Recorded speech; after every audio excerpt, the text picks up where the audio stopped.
Hey, everybody, welcome to Mid America Dirt. I'm Skip, and I am super excited to have part two coming here with Mr. Chris Ellis. Chris, how are you doing today? Doing great, Skip. It's spring break week, so it's a good week around here. Heck yeah, heck yeah. Looks like the weather's coming around, getting a little bit better. Well, it's been pretty nice, really warm over the weekend, and started off a little cool this week. Supposed to warm up, so it's all good, all good. Yes, sir. Uh, Chris, you're an educator. Educate me on. Hey, I know you've been watching some things. Have you seen anything that I've messed up on, or anything like that? Any history that I've gotten wrong? But you got any history wrong? That's a lot. You got a lot of content. I try to watch a lot. I learn. There's a lot of new people that I don't know. You know, just in the short time I've been out of it. This is my 7th year out of it. And just in that short time, it's amazing how many people have gone and new people have come in and so forth. So that's interesting to me. And I hear some stories like, and it was really cool to see Tony Carden and Bill Fry, and hear all that because I'm very familiar with that era because I was around for a lot of that. Just different things. I mean, I've learned some things along the way too. Yeah, that's the reason I do this, man. Is just try to, get the behind the scenes stuff and get some stories. I like, we talked about it when we went to lunch. Carden, he said the same thing. So I can't remember dates. I can't remember any of that stuff.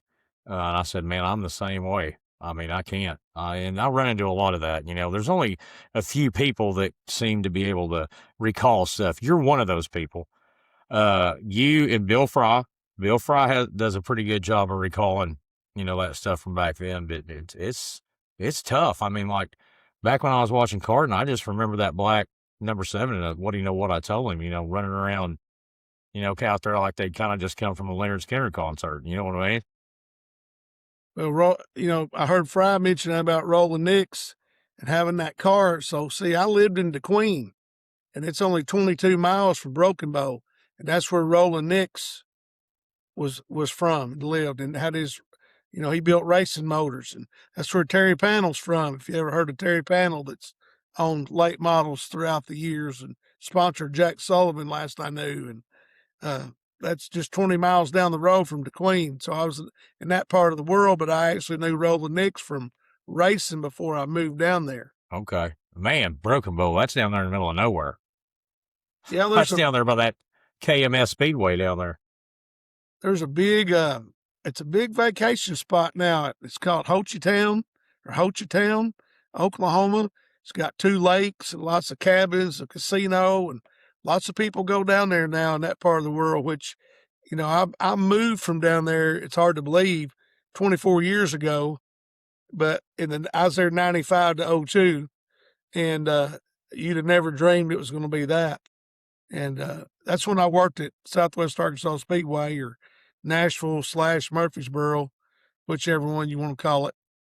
Is that what's Diamond Park now? Diamond Park now, yeah. Okay. All right. How'd you like that track, man? I've never been there. Is it a pretty good track? When I first went can there, remember? they had the best red clay in the state. In fact, we used to call it Arkansas's best. That was our nickname for it. As far as racing surface, had a great red clay surface. You could race all over it. Now, the last few times I've been there, it's pretty much been around the bottom, follow the leader more or less because it's cupped out in the corners. But they'd found a pit, a clay pit down there that was really good dirt, and that place was rocking back in the late 90s, early 2000s, especially when Charlie Smith had it. We'd have 100 cars every weekend. Wow. We ran double heat races in all classes except modifieds. Pure Wait. stocks, hobbies, and I can't think of what the other bombers, pure stocks, and hobbies all ran heat races. They ran one heat race and inverted heat races. So when I started the Scrap Fox Memorial race at BB, I did that format, and I stole that concept from Charlie from my time at Nashville. And then Joe Kaczynski did it at I-80 and said, "Oh, this is a new concept. We're going to run 2 heat races and add up their passing points." And I'm thinking, man, dude, that's been going on for a long time. You know, we all steal ideas from someone else. I don't know if there's that much original stuff. We just steal concepts from other people. I got you. I got you. Did they ever have any big races down there that while you were there at that place? At Nashville, Murfreesboro, yeah, or yeah, Murfreesboro, or yeah. Murfreesboro, Diamond Park.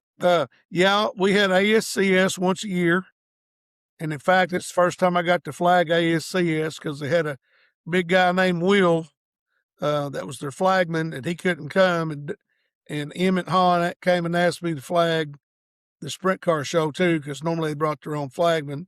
So I can't remember who won the night I flagged my first sprint car race there. And then they had Super every year, and I cannot think of his name, but Diamond Dave was his name. Can't think of his last name, but he hit the Ute tire in turn one and broke the left front. So he was carrying the left front under green, and as long as we didn't have a caution, he could win the race. And Dave Corbello had been flooded in Beaumont, the flagman for Super. So I was flagging for Greg Holmes, who ran Super, and we went green, and he won the race with a broken left front, kind of like Scott Golly. Lucas did at the Show Me a few years ago. Wow. But Wow. I can't think That's of something Diamond Dave's last name. that's something I wanted to talk to you about too, because we kind of talked about this a little bit this week, but the Super Series. It sounds to me like I mean, it was a lot of guys came through that at one point or another, fairly big names and stuff. But so what happened to that series? Do you know? Well, I think everything has a time span. Season there's a season for everything. Everything runs its course, but in its day, a lot of great racers that were in Texas, like Doug Ingles, for example, and then in Louisiana, and then over into Mississippi. That was their primary area. But now they came to Little Rock. They came to Batesville. They even came to Flippin one time. I went to a super Did race not at know that. Flippin. Yeah, and I can't remember the year, but as time evolved, and then of course we started what was called MSRA, which evolved into Comp Cams.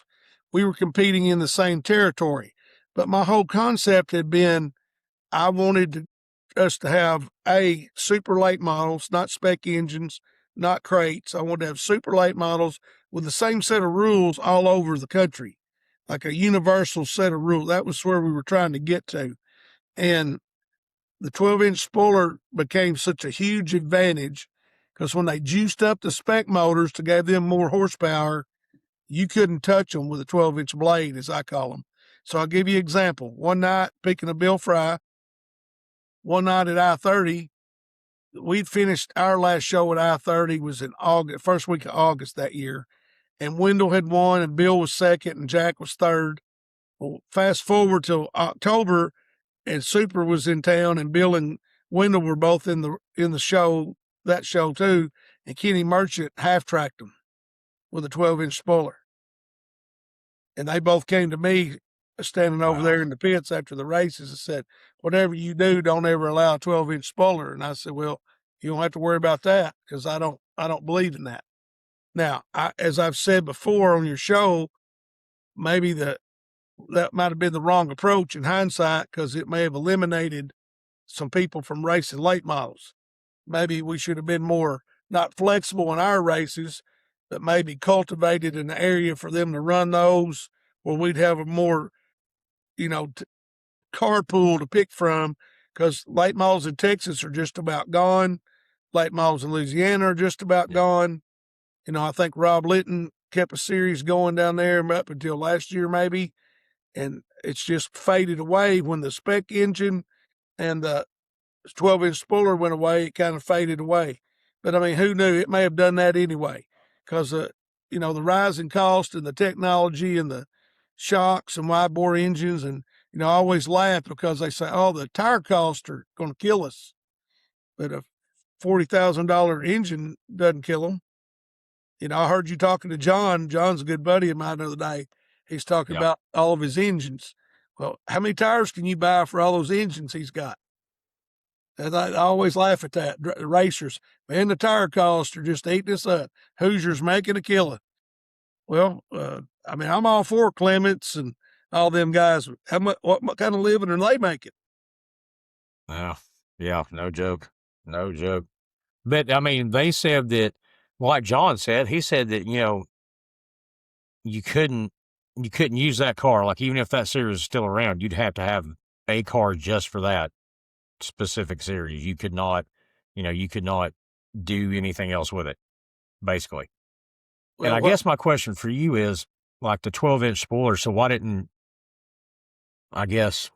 Supers go with that? I think I asked you this and you told me, but why didn't Supers go with that spoiler if it's so awesome? well, to me, it killed the racing because it's so aero dependent. Like the way they've got the cars now, they want the air all on the spoiler. Well, give them 4 more inches of spoiler, and you'll never pass. It's hard enough to pass now. There's a video out right now with Mark talking about downforce. They would just create more of that for a dirt car, and you'd never be able to pass. And what convinced me of this, and I can't think of the year, early 2000, around 2010, we went to Magnolia, and Moyer was on the pole, and he had a spec motor and a 12-inch spoiler, Billy Moyer. And that's when I knew that that was such an advantage that he switched over. Like, he wasn't a fan of that, but in order to win, that's what he had to have to win. And that's when I knew that the spec motor technology horsepower had caught up to the point that the 12-inch spoiler was now an advantage. It wasn't a way to balance the field. It was actually a way to give you an edge over the field. Okay. Now they said those motors were at the time they saved money. They're like 20 grand or something like that. So, but how much was a Super engine back then? I mean, it probably wasn't $50,000. I would No, assume. probably 25 or 30, and then people like Jim Kuntz, who was one of our sponsors, he actually had a lease program that guys would lease motors from him and pay by the lap and so forth. So he made it where it's more affordable for people to race, back then. Yeah. Yeah. I mean, we need that now too. Need somebody doing something like that now. But, but yeah, I mean, so tell me about Russell Baker. What do you know about the Russell Baker engines? Because I've been hearing a lot about that here recently. Well, I really don't know a lot about it, Skip, on the motor side of it. I knew about like the rules, and I knew about like Jim because Jim sponsored us and was located here in Arkansas, came to a lot of our shows. A lot of his customers were my points racers. So that's how I was involved with that. I really don't know that much about. Contrary to popular belief, although I've been racing all my life, I'm not a very mechanical minded I person. got you. Not my I got you. thing. You're on the promotion and track side of things. I know Uh, that for sure. I'm officiating and promotion I can handle. I got you. I got you. Chris, let me ask you this question. What do you think about the state of late model racing nationwide? Do you think it's going good? What do you think about it? I mean, specifically, what do you think about the streaming stuff? Do you think those big streamers are helping or hurting or not making any difference with racing? Well, I think I said this previously on your show. The promoters, we should have been smarter. We didn't know, and I kicked myself coming from a race promotion back. I mean, excuse me, my friend being in a wrestling promotion background and understanding pay per view. I didn't think about it at the time because I was too close to it. But the streaming has helped push it in a lot of ways. Like you look at Modoc the other night. I mean, it's standing room only. You can't get another car down the driveway, and they're streaming. It didn't impact them in a negative way, and there's no telling how many people were watching. Now, will that carry over week to week to week? I don't have any idea.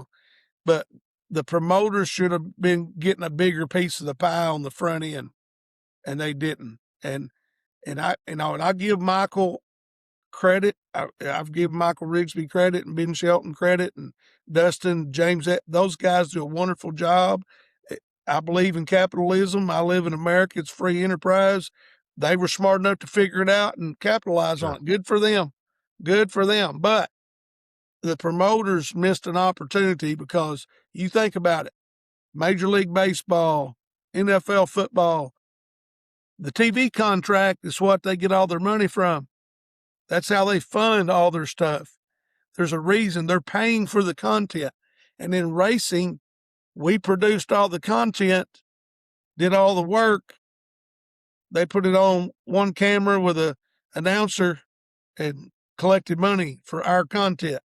Wasn't a good business decision for the promoters. But again, I don't mean that negative toward them. Their business model was smart and they've done well with it. Yeah. Yeah, they certainly have. Certainly have. Let me ask you this question, too. I've been wanting to ask you this. Now, Ben Shelton, did he get his start kind of with Comcast? When he didn't really get his start with us, he was an engineer and he was getting into, he did a website called Mid-South Racing. It's a racing forum. Back, are you familiar when that was popular? The There were forums? racing Yes, I forums, remember people on forums. there, get on there and argue and fuss and go Yeah. back. I guess it was Before racing social media. Facebook. It was racing Facebook or racing social media before social media. Anyway, he was an engineer, and Ben just worked really hard at taking opportunities to announce. He'd announce, at Riverside. He'd announce some of my shows. He'd announce for Tracy Clay, and he just evolved and worked hard and worked his way up in the sport. He loves it, has a passion for it, does a great job making relationships with people. He did my website forever. I was probably one of his first customers, and that's evolved into no telling what now. Like, I don't know how many websites his marketing company's responsible for, but I know of a couple. you give him, I mean, again, hard work, knowledgeable, likable guy, all the credit in the world. The man worked hard to achieve his dream. It's what he always wanted to do. And I give him great credit for that. Pursuing your dream, betting on yourself. I mean, he bet on himself. He quit a government job that paid well and gambled on himself, and it has certainly paid off. That's awesome. That's awesome. Now, somebody told me the other day they thought, I don't know this, and I probably should know this. Did he somehow responsible for starting My Race Pass? He has some kind of involvement with that. I'm not certain really what it is, but I know he's involved because I don't communicate with him as much as I once did, obviously, because I'm not in the business. Now, we do still talk. During race season, I text, I'm watching them, and him and DJ and them, I text them during the show and all that. And we stay in touch. Or he lost his aunt here recently, and his uncle came to a lot of our shows when I was in the business, and I sent out my condolences, but I don't really stay in touch with him like weekly like I used to. Yeah, somebody had told me that. And if that's the case, that's pretty major because that My Race Pass, man, that's a tool that everyone uses in the sport. I mean, everyone that I know of uses that. That's a pretty cool deal. What do you think about? Have you seen Plummerville for sale? I've seen it for sale. I'm not surprised it's for sale, but I haven't seen it for sale. 700 grand, racetrack and 15 acres. Well, I wish them well. Yeah, 15 acres. Is that? Hope they get Is that it. enough land? Is that enough land? I mean, I don't know if I've that's thought about enough it. land. So when I was at Harrisburg, I had 36 acres in the racetrack. So I'm not certain 15 acres. I don't know how you're going to park everybody if you have any kind of sizable show. And I know their bleachers aren't very large either. So I don't know how that would all work. I think you'd have to have more property than that. 700,000 for that. I hope he gets it. Like I said, I'm a free enterprise guy. I wish everybody well. But I wouldn't give 700,000 for it. Do you think they need a track down there in Central Arkansas?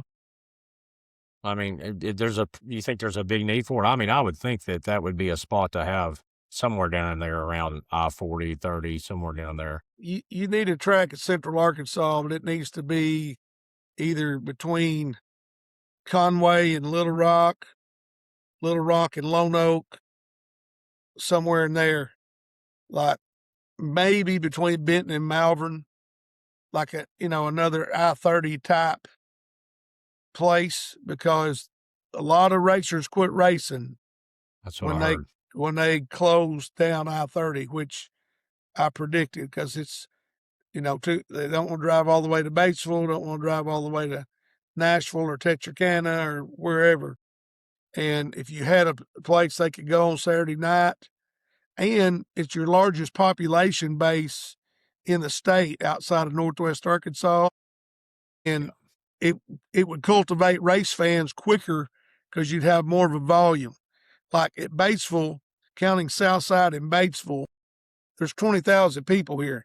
So if Mooney gets 1% of the people to come to the races on the weekend, he has 200 people. When Tracy was at I-30, it's 250,000 people. So if she got 1% of the people, she had 2,500 people. Right. If that Yeah. I'm sorry, is that right? Yeah, yeah, 2,500 people. Hey, you're the educator.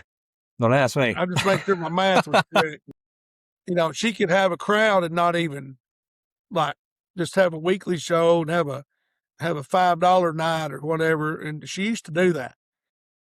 You know, she used to just have like on an off weekend with no special classes, just have a cheap night for people to come and kids get in for $1 or whatever. And she still had a crowd, sold concessions, and didn't pay out big money that night. So, but yeah, I think if we had something down that area, the problem is it's so hard to build one, to get approved to build one, extremely difficult to do. Was there some kind of law passed there in Arkansas where it made it even more difficult to build one? It seems like there Yeah, I was something like that believe. going on. I'm trying to think, and sometime in the early 2000s, you had to be grandfathered in, had to be built before, I don't know, I can't remember, maybe 95 or something like that. There's some kind of environmental laws and rules and all that. It's why I said it had to be around Little Rock, because a lot of people don't know this. In Northwest Arkansas, I know Arrowhead is in Oklahoma, technically, Siloam, which is Northwest Arkansas, but that demographic of people up there are not from the South. That's Yeah, the you're right about Midwest. that. Most people have moved into Bentonville and that area. That's not really they don't really have the clientele that's big racing people, in my opinion. More the Southern mindset. That's why I picked Little Rock for that location. You got to have a population base to draw from. That's how Crowley's Ridge does so well. A lot of people don't know this, but in the Paragould Jonesboro footprint, or the economic area they call it, there's 194,000 people there. And definitely folks that are from the area. I mean, down in Yeah. there, most of them anyway. Well, that's how Trent can draw. Trent can draw because there's 194,000 people to draw from. West Memphis can draw because there's how many other 100,000 people across the bridge, gives you an opportunity to draw people to come, because that's what Yeah, it's and he all can about. get It's all those. about butts in the seats. He can get those Memphis sprint cars and stuff up there too. Yes. It's the last, I mean, I don't know that with I-30 being gone, it's one of the last weekly sprint cars, Farmington, Missouri, and Riverside in our region. Yeah. Chris, there's just something else I wanted to ask you about Prescott. Did you ever go there to that track? Oh yeah. It was built because people got mad at the people at Nashville or Murfreesboro. And so they built that big track, and they had the huge banking in the turns, which was a big waste. If memory serves me, it was open a half a year the first year, and I went a couple of times. Never did have very large car counts. I'm trying to think of who ran it the second year, and then Jimmy Dixon, a modified racer from Little Rock, he actually ran it for a year and did okay. Like, had more cars, had some more fans, but it just never did take off. But I mean, it's out in the middle of nowhere. It's technically at Okay. Arkansas, if you're familiar with that part of the world. But you turn on the road at Prescott going to Nashville, and it's about halfway down there on the right, and it was like right in somebody's yard. The parking R- wasn't great, and I mean, Okay. it was, It in looked like a pretty theory, I big guess. track. Pardon me? It looked like a pretty big track. Oh, it was huge. It was huge, and like I said, the big bank, they couldn't even water the top of the racetrack. It was so high up there. I mean, they banked that sucker up big time. Something else, another one I wanted to ask you about. Now, this may be you. I'm going to test your knowledge here on this one. Do you know about that mile dirt track over there at West Memphis? I know very little about it. What I've read about it online, it was a NASCAR track. You can see it. You can see it Google from Earth. the interstate. You can tell where it was. It's technically at Lehigh, Arkansas. And especially if you're coming from Memphis going toward Forest City, if you look over there on your left, you can see it plain as day how it's laid out as a racetrack. But yeah, that's long before my time. I wasn't Uh, around in the 50s, so but yeah, yeah, when that's NASCAR's what little running I on know dirt, about it. that's back there a ways. Yeah. Is there any buildings left there or anything, or is it just farmland? Oh well, no, it's a big farm and shop and houses out there in front of it. I don't know if there's anything affiliated with the racetrack other than the circle, and it's almost a square. To me, it almost looks like a square. Like you know, Yeah, it you was. you come down the straightaway and make a corner, and then go a little straight, then make another corner Yep, from the yep. highway. I've never been out there to it. I just wondered if they ever did anything else. If it, I didn't really research it a lot, but I just wanted to get and see if you knew anything about it at all, other than the NASCAR part of it. But that had to be back in the 50s or something when they were doing that, at least, right? Yeah, Because it's I'm been trying to think. It seemed like 53 or 54 is when they raced there. that sound that sounds like what I read. Yeah. It does.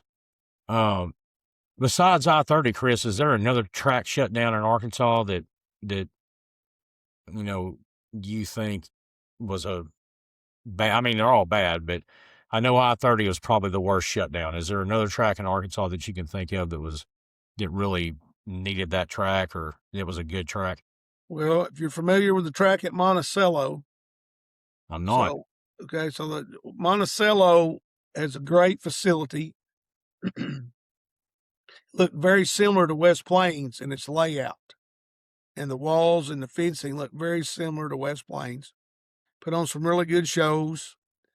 Uh, had an unfortunate tragedy there. Little girl drowned in the pond, the Man, water pond where they used to water the track. Excuse me. But a gentleman bought it, was an old rig guy from Smackover, Arkansas. And I cannot think of the guy's name that ran the track for him, but one fall, he contacted me about having two races the next year at Monticello. And we booked them and whatever happened. And then about a month later, the man who owned the place, actually owned the property, called me and said, Chris, I'm not going to be able to keep those races. I'm shutting it down. It's not going to be a racetrack anymore. We had either a B mod show or some kind of mod madness or something on a Sunday morning after that race. Racer's wife called his house and cussed his wife out before church. And he decided that he didn't need a racetrack after that. So last golly. time I drove down there, it had big oil pipe laying out there with a bunch of trailers and equipment. Now that's been several years ago. It was laying out there in the parking area, and the racetrack was taken down. And you know, he used that property for something else. He decided he didn't need a racetrack.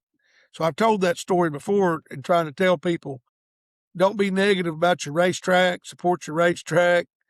Don't mistreat the people running the racetrack because they may decide they don't want a racetrack anymore. And that's what. Yeah, and is there anything else around that close racing wise? Anywhere Well, of near that? course, Monroe was, Revolution Park, the Rev. It was open at one time. It's not far from there. I guess you would go. Is it Sabine? Is that how you say it? Sabine, down in Yeah, around close to Ruston, or you could go over to Texarkana down there now. I guess it's where or maybe Greenville. You might go to Greenville, Mississippi, and race. Mississippi. Yep. Yeah. Okay.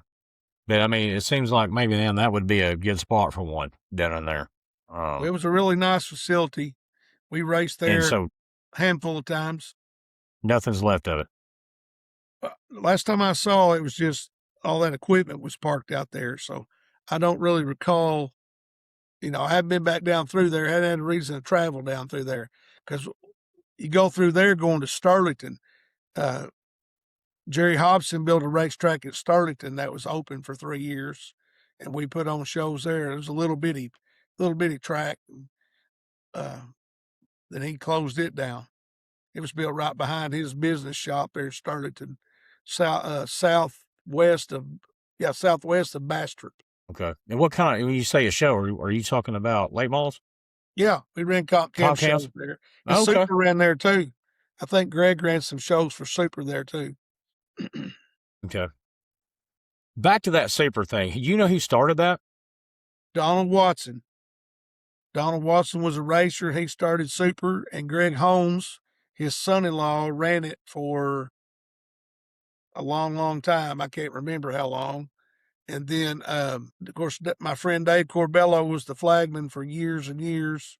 He's still in the business flagging races after 50 some odd years, which is crazy. That's awesome. But he loves it. But yeah, I mean, I don't know the details on how it started, but Donald owned it the entire time. It was in business over 20 years.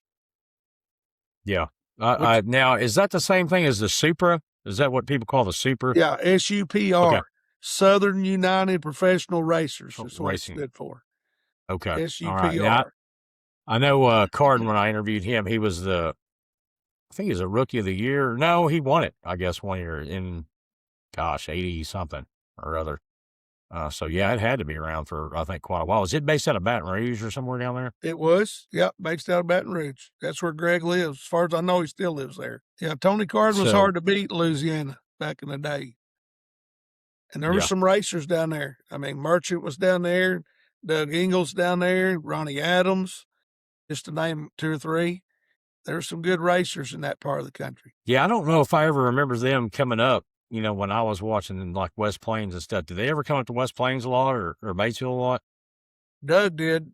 Doug Okay. Ingles always came to the bigger races. Yeah, Doug was a really good racer. Last time I saw him was at Susie, his wife, was working in the tower at Longview at Lone Star Speedway, and Doug was in the infield. Last time I was there, I talked to both of them. They're still around it. They still, they love it. It's in their blood. Their kids all race, and probably grandkids race by now. Yeah.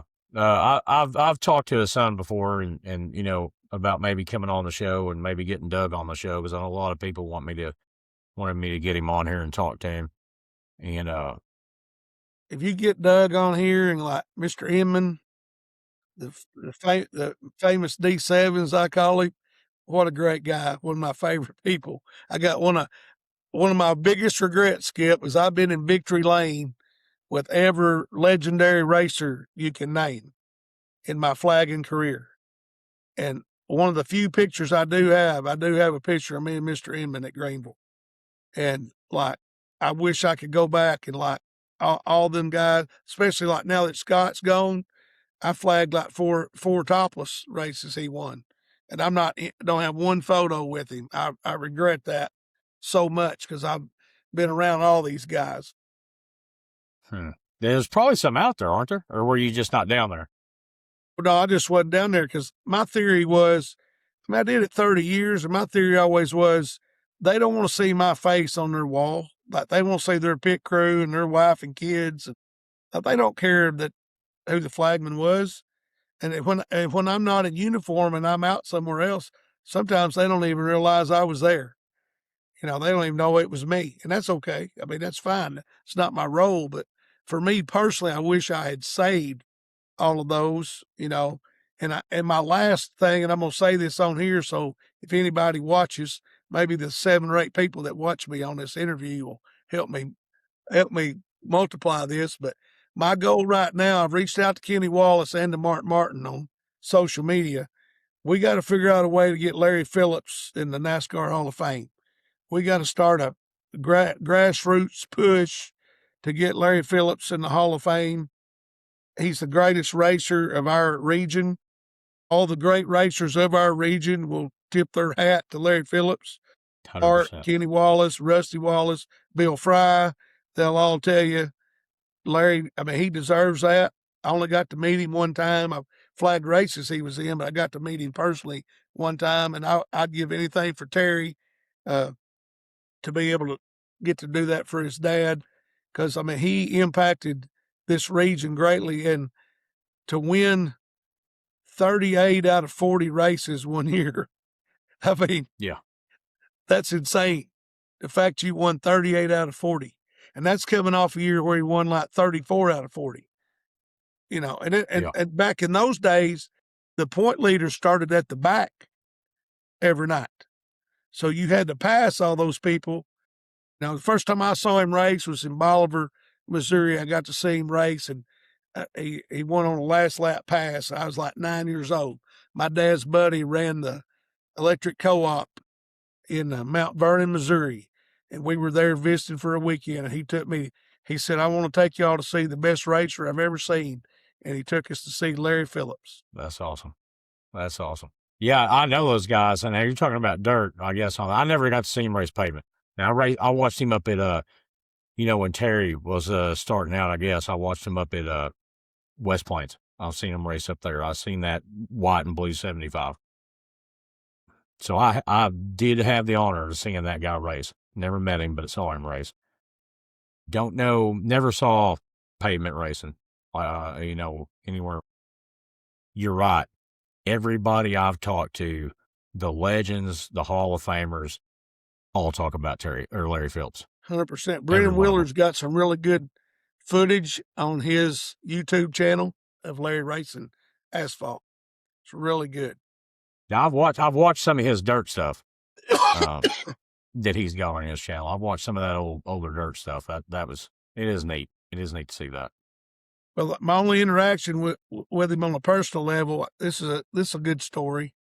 So Jeff Floyd, the late model racer from Walnut Ridge, 1993, I think. I had to go scout football on Thursday night at Pea Ridge, and on Friday night at Fayetteville to watch Shallow Christian play Elkins. Well, Floyd said, "Hey, I'll go with you to the football game Thursday. Friday during the day, we'll go to Phillips' shop and hang out till time for the football game." So Floyd, did he know Phillips pretty good? Yeah, TP. Terry.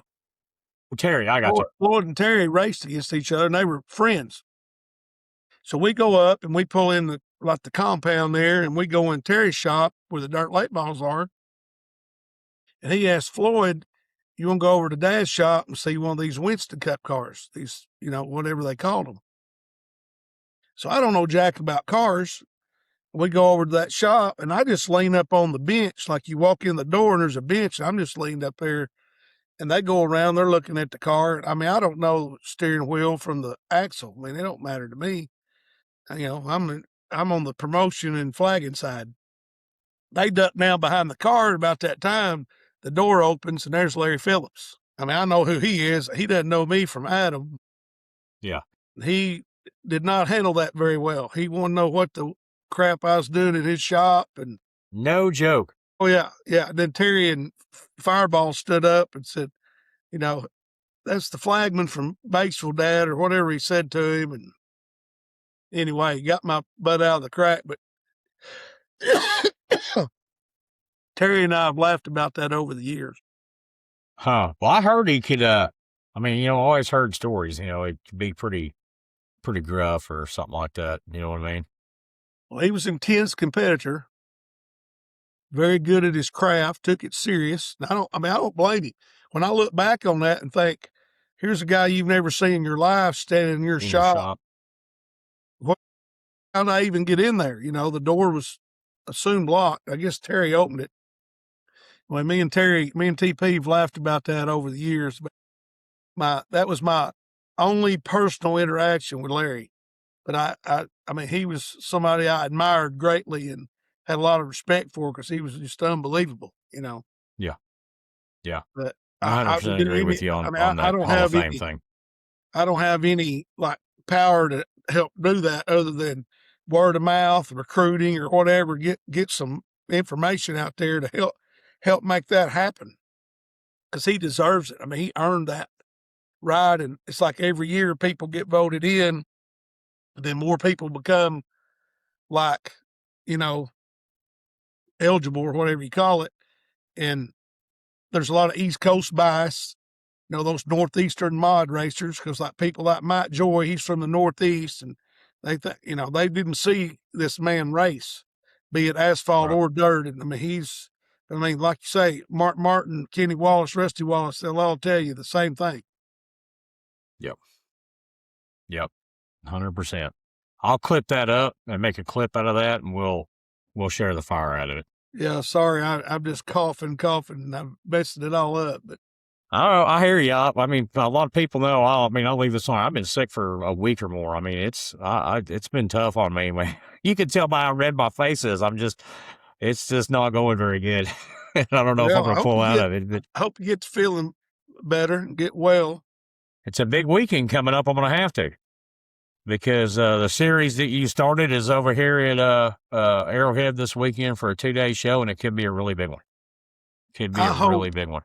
it's the 20th year of Comp Cam Super Dirt Series. And I never dreamed it'd be 20 years, and I'm thankful that it is 20 years. And I hope they get people to follow it and support it, and it goes great. I am greatly concerned about the number of series there are now, as there are a number of racers able to race in said series. Yes. You know, Trenton Berry's a friend of mine. He started a series. Ernie restarted MLRA. This guy's bought out Comp, and obviously I want Comp to do well for personal reasons. And then the Revival series, like there's just series after series after series. Like that concerns me because there's not that many cars. As I've said No. before, I used to could make 100 phone calls and get 30 to 35 cars. I don't know if you have 100 you can call now. I don't know if there's 100 late model racers I can call if I were still doing it to get them to come and race. I don't even know if that's an option. Yeah. Yeah, I hear you on that for sure. Hey, before we go, let me ask you your thoughts on this.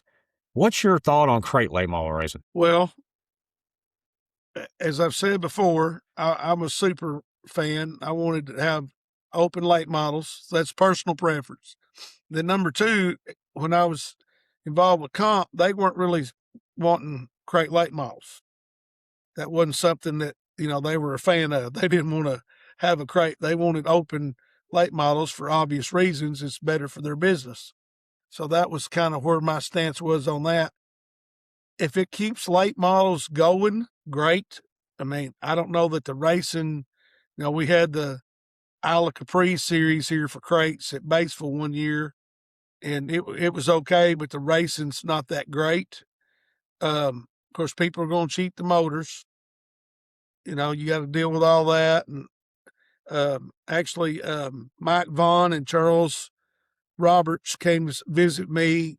So Mike did, oh man, N.E. Smith. Mike Vaughn did the Neesmith crate late models. When I started Comp Cams, him and Charles tried to get me to do that instead of being open. And they came to BB and met with me about that. And I just never was a believer in it. And because you got to the more rules you have, the more you have to tech, the Right. more stuff you have to deal with. And it, like right now, NASCAR has turned into, that's all they talk about is aero and downforce and what this shock and this body and this blah, blah. I mean, fans don't care about that. They want to see cars go fast and have a race, and cars Yeah. need to be able to pass. Now, I will say, no matter whether you're running crates or supers, I would do this now. And I know racers don't like it, but we've started qualifying every night. Back when I first started the series, we did passing points. Then we started qualifying every night. Quick time starting on the pole of the heat and winning it, starting on the pole of the feature, it's not good for the fans. The one thing I'll say that Outlaws does better than Lucas is the redraw. Redraw. I think the redraw is beneficial because quick time is also impacted by the pill you draw. Depending on what pill you draw, it allows you to set fast time. So you're trying to qualify to take the pill draw out of it, trying to balance that out, giving the guy in the fourth heat, or maybe just start the guy on the fourth heat on the pole every night and the guy in the first heat. I don't know, but there has to be some passing. People Yes. want to see some passing. They want to see people come. I mean, I know you're not. Chances of you starting 24th or going to the back like Bill Fry did years ago at the Topless, went to the back and passed all the way back to the front. Odds of that nowadays are very slim. But Yes. that's what fans want to see. They want to see passing and people coming and going, not just the leaders lined up. Now, it's great, if you're a JD fan or a Pierce fan or Shepherd fan or whoever, it's great when your man wins it all, starts on the pole, wins the race. Hey, that's great. I always tell the story. Me and Rick Seiler, the mayor, we left here one weekend going to Summer Nationals. We went to Paducah on Friday night, and we went to Peevely on Saturday night. And Billy Sr. set fast time, started on the pole, won his heat, won the feature, set fast time, started on the pole, won his heat, won his feature. Him and Stevie won 20 grand, 10,000 to win both nights. He never passed the car. He made 104 laps. He made 104, let's see, 124 laps. He made 124 laps in his race car. We drove from Arkansas to Kentucky and Missouri to see him, and in 124 laps, he passes nobody. Yeah. I mean, to his So credit, if you're a Billy Moore fan, though, yeah, he's a fast car, and I like Bill. I mean, he's a personal friend of mine. That's great for him, but as a promoter, people sitting in the bleachers, what they get out of that? yeah. Like the Well, other if you were night. at Batesville, they get their money's worth. They love it. Yeah. Oh, yeah. Yeah. If you're a fan, I mean, it's what I'm saying. If you're a fan of that car, that's great. You're right. And I get it from 100%. the racer side. From the racer side, they're like, man, I'm doing this for a living. It costs me a gazillion dollars to do this. If I'm able to do that, good for me. Hard to argue that point. But like when you're in the race promotion business, you're trying to balance out, as I've said before, sponsors are your customer, racers are your customer, car owners are your customer, fans are your customer. You got 4 sets of customers, and you're trying to keep them all coming back to do business with you. And it's a lot. You got 2 hands and 4 balls you're trying to juggle. Good luck with that. Yeah. Yeah. It seems tough. I know I had an interview with some, the Crate Insider and Steve Hendren that builds crate engines.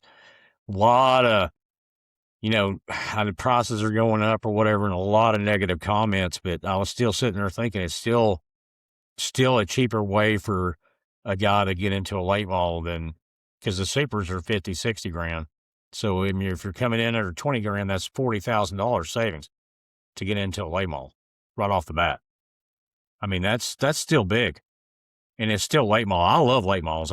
If the racing's good, I don't care if they got a lawnmower engine, as long as the racing's good. That's what I care about, and I like the way they look. I'm a late model. I like late models. You know what I mean? Well, I obviously like late models, and the other thing I like is like the full body street stocks. But when Yes, I came back, Monte Carlos.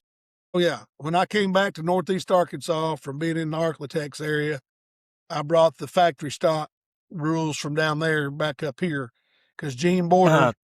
Trent Francis was telling me that about I you. didn't realize that, but anyway, Gene Border used to have double features every week of factory stocks. So I brought them up here and we got Harrisburg and we started doing factory stocks. I think a lot of times I say this in my real job and when I'm doing leadership meetings, some leadership training for people, for coaches and administrators, self-awareness is your greatest quality of successful people.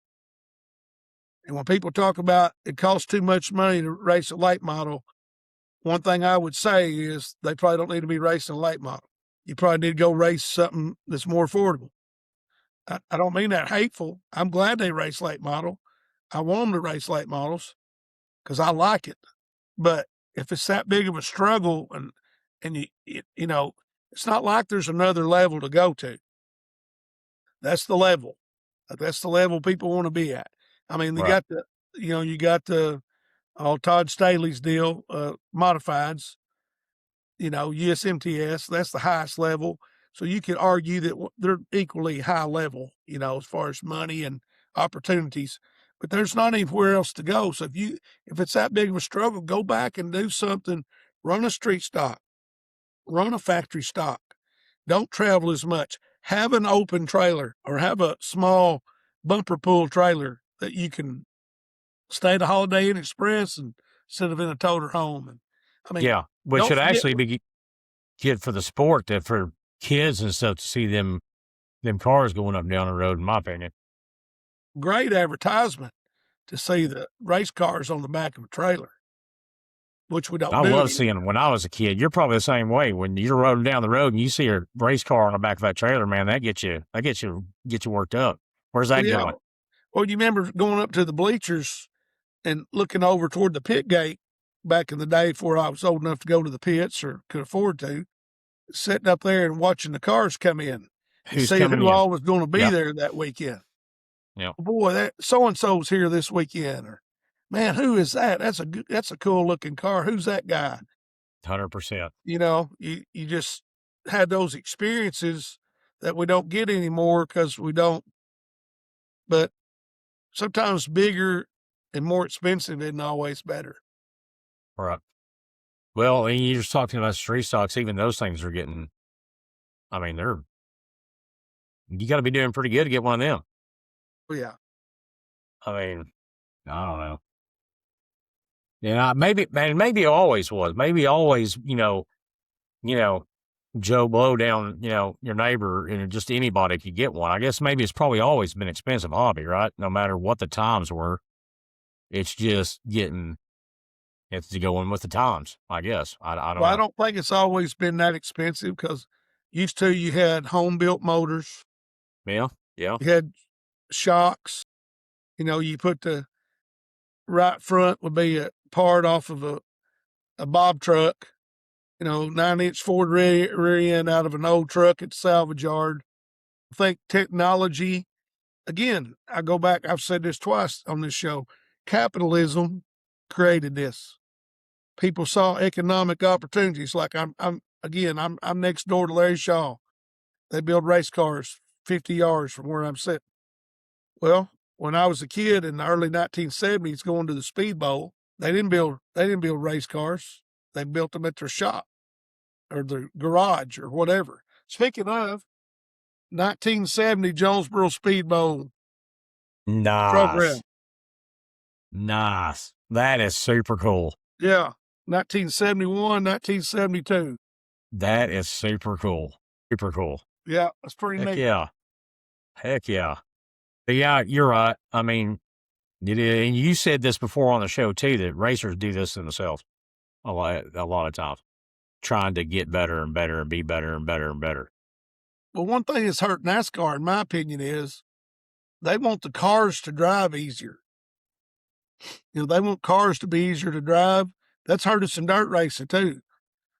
Years ago they didn't have power steering. How hard do you think it was to drive?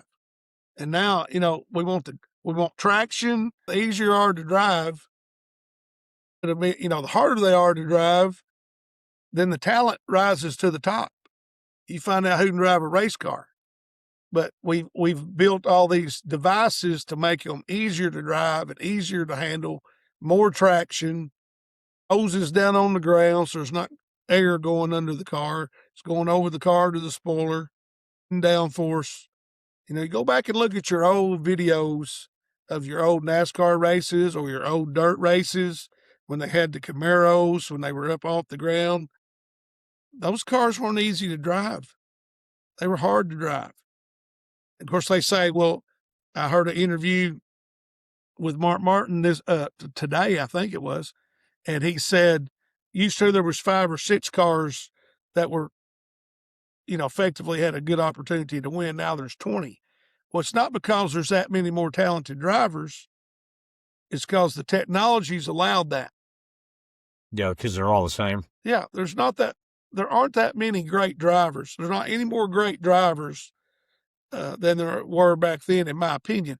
Just like in whether you pick NFL football or NBA basketball or whatever, there's the same number of elite talents that there always were. There's just a lot more publicity now that makes you think people are elite. But when you get right down to it, how many people really are elite? That's why it's called the 1%. I mean, there's a reason why that Moyer and Bloodquist and Purvis and probably Larry Moore are the four greatest of all time. You can debate. And then you think about, okay, they started back in the 80s. Here we are 40 years later, and we're still talking about them. And now we've added Jimmy Owens and JD, and now we're probably looking at Pierce and Sheppy and some of them.